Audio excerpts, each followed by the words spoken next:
बहुत बदतर तरीके से उनको रखा गया है। जिस तरह से उनका ट्रीटमेंट चल रहा है वो किसी भी मरीज के साथ नहीं होता है। ये सिर्फ एक दुश्मनी निभाई जा रही है सरकार की तरफ से। पप्पू यादव ने जो सरकार की नाकामियाँ खोली हैं, जिस तरह से एम्बुलेंस की चोरी पकड़ी है, जिस तरह से अस्पतालों की व्यवस्थाएँ दिखाई हैं, जिस तरह से कोविड के रूमों में जा के वहाँ की डेड बॉडीज़ दिखाई हैं, प्रशासन उससे गुस्साया हुआ है और उसका खामियाजा उनको भुगतना पड़ रहा है कि वो इस स्थिति में आके यहाँ पे बैठे हुए हैं।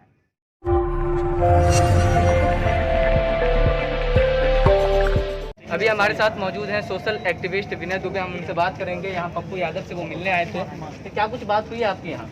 तो पप्पू यादव जी से तो मुलाकात नहीं हुई क्योंकि वो जेल कस्टडी में है। उनका हम हालचाल लेने आए थे, लेकिन जो हमें प्रशासनिक जानकारी मिली है अस्पताल की तरफ से कि उनको तकलीफ़ बहुत ज़्यादा है इस समय। उनकी बॉडी में जो परेशानियाँ हैं, जैसे गैस ब्लैडर का ऑपरेशन अभी हुआ है, किडनी की प्रॉब्लम है, उसके अंदर सूजन है, बैक पेन है, तो दिक्कत यह है कि इलाज भी नहीं है। जो आदमी ने पूरे बिहार का घूम के दवाइयाँ बांटी, जिस इंसान ने घूम के सड़कों पे पानी की बोतलें और दूध की पैकेटें बारिश में बाढ़ के पानी में बांटी हैं, वो इंसान खुद आज अपनी दवाई कराने के लिए लोगों से निवेदन कर रहा है, डॉक्टर्स को रिक्वेस्ट कर रहा है, हॉस्पिटल को रिक्वेस्ट पत्र लिख के इन्होंने रिक्वेस्ट किया है कि मेरा इलाज ठीक से किया जाए। सोचिए, बिहार के लिए सबसे बड़ी दर्दनाक घटना है। जिस इंसान ने पूरे बिहार का जिम्मा थामा हुआ था, चाहे मजदूर आंदोलन हो, जब वो मजदूर ऑफिसर है तब खाना खिलाया, बाढ़ों में पानी में घुस के उन्होंने सेवा की, अभी भी लगातार oxygen, medical surveyor, remdesivir injection, जो 30-30 हज़ार का इंजेक्शन इन्होंने फ्री में बांटे हैं। इतना करने के बाद भी अगर उसका किडनी का दर्द उसे महसूस हो रहा है, ये बिहार की जनता की नाकामी है। और अगर अभी भी ये चुप रहते हैं तो कहीं ना कहीं अब कोई पप्पू यादव बिहार के लिए कभी खड़ा नहीं होगा, ऐसा मुझे लगता है। पप्पू यादव का इलाज अभी डीएमसीएच में चल रहा है, क्या आप इस बात से संतुष्ट हैं कि उनका इलाज डीएमसीएच में ही चलना चाहिए? बहुत बदतर तरीके से उनको रखा गया है।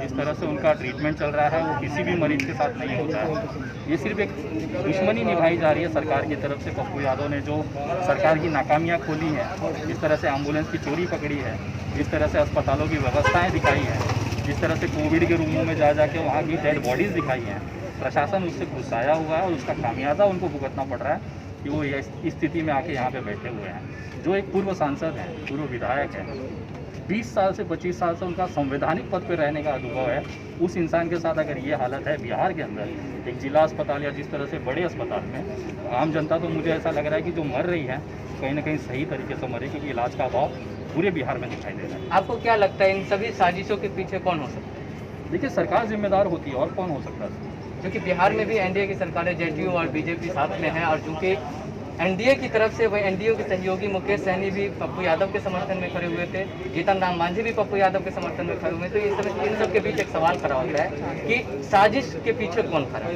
देखिए, सीधा ये बीजेपी और जेडीयू की, मुझे ऐसा लगता है कि उनकी जो खुन्नस है, इस तरह से पोल बिहार में हो रही है, सरकार की किरकिरी हो रही है, ये उसी का एक गुस्सा है जो पप्पू यादव को भुगतना पड़ रहा है। बिना वारंट हुए संडे को हॉलीडे के दिन वारंट निकाला जाता है। पहली बार मैं देख रहा हूँ कोविड में, जबकि सुप्रीम कोर्ट गाइडलाइन तोड़ी गई है, बहुत सारी नियम तोड़े गए हैं इनको गिरफ्तार करने के लिए, तो कहीं ना कहीं ये खामियाजा जो है वो भुगतना पड़ रहा है पप्पू यादव को। आखिर सवाल आपसे यह है कि विनय दुबे बिहार के धरती यानी दरभंगा की धरती पर से खड़ा होकर बिहार की जनता को, देश की जनता को क्या संदेश देना चाहते हैं? अगर आज भी आप लोग चुप रह गए पप्पू यादव जी के लिए, तो याद रखिएगा कल को कोई भी आपको पप्पू यादव सड़क पे चलता हुआ और मदद करता हुआ नहीं दिखेगा।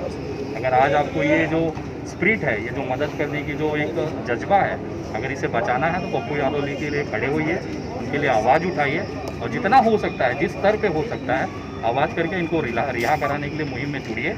और जितना जल्दी पप्पू जी ये बाहर आएंगे, उतना बिहार के स्वास्थ्य के लिए